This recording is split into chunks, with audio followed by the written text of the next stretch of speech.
Cricket रसिक हो नमस्कार.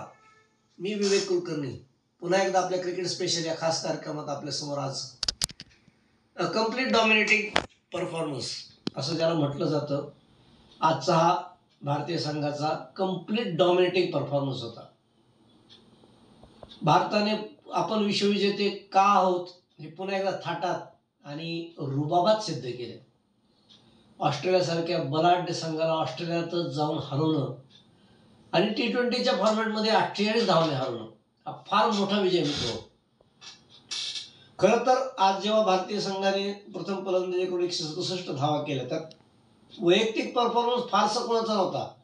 शुभमन गिलच्या 46 धावा जर म्हटलं तर अशा विशेष धावा नव्हत्या आणि 167 धावा या ऑस्ट्रेलिया संघाच्या फलंदाजी पुढे आणि त्यांच्या मायदेशात असल्यामुळे असं वाटलं होतं की कदाचित या धावा कमी आहेत की काय. आणि ज्या पद्धतीत मार्शनी सुरुवात करून दिली होती त्यांच्या संघाला असं वाटलं होतं की आज ऑस्ट्रेलिया 2-1 अशी आघाडी घेणार सामन्याच्या शेवटानंतर. पण नंतर भारतीय संघाने इतकी सुंदर गोलंदाजी करून इतकं डॉमिनेटिंग केलं ऑस्ट्रेलिया संघाला. खरं सांगतो प्रचंड अभिमानाने मन भरून छाती अशी टीतभर छाती अशी चुन्याची डबी उडी फुगली. एवढा आनंद वाटला.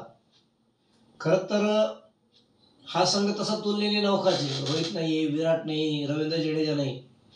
पण मित्र क्रिकेट हा खेळ असा आहे की जो कोणासाठीच कधीच थांबत नाही. कितीतरी रथी महारथी आली, रथी महारथी रिटायर झाले आणि त्यानंतर नवख्या संघाने जेव्हा धुरा हातात घेतली आणि ज्या पद्धतीत भारतीय संघ आपल्याला प्रूव्ह करतोय कौतुकास्पद आहे.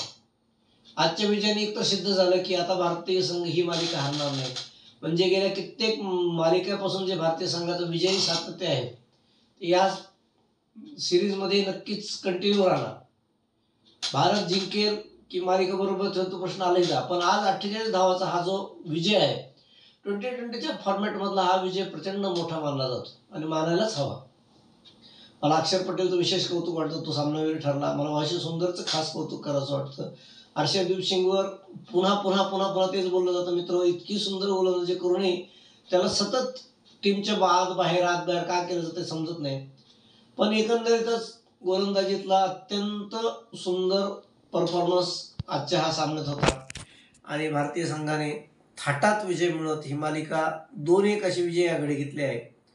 आता या मालिकेतला अंतिम सामना येत्या शनिवारी होईल आणि मला खात्री आहे हा विश्वविजेता भारतीय संघ ऑस्ट्रेलियाला पुन्हा एकदा दणदणीत पराभूत करेल आणि ही मालिका 3-1 अशी जिंकेल. क्रिकेटमध्ये कधीही भविष्य करून असं नेहमीच म्हटलं जातं आणि मी नेहमी सांगतो की मी कुठलाही भविष्यवेता नाही. पण भारतीय क्रिकेटचा एक सच्चा रसिक आणि क्रिकेटवर असलेलं प्रेम पुन्हा पुन्हा पुन्हा पुन्हा बोलायला भाग पडतं. माझं भाकीत खोटं ठरू नये ही माझी परमेश्वराकडे प्रार्थना आहेच. पण आजचा दिवस खऱ्या अर्थाने एन्जॉय करायचा आहे. त्याच्यामुळं तुम्हाला सगळ्याला आजच्या विजयासाठी भरभरून शुभेच्छा. खूप खूप अभिनंदन भारतीय संघाचं आणि भेटू शनिवारी पुन्हा एकदा. धन्यवाद.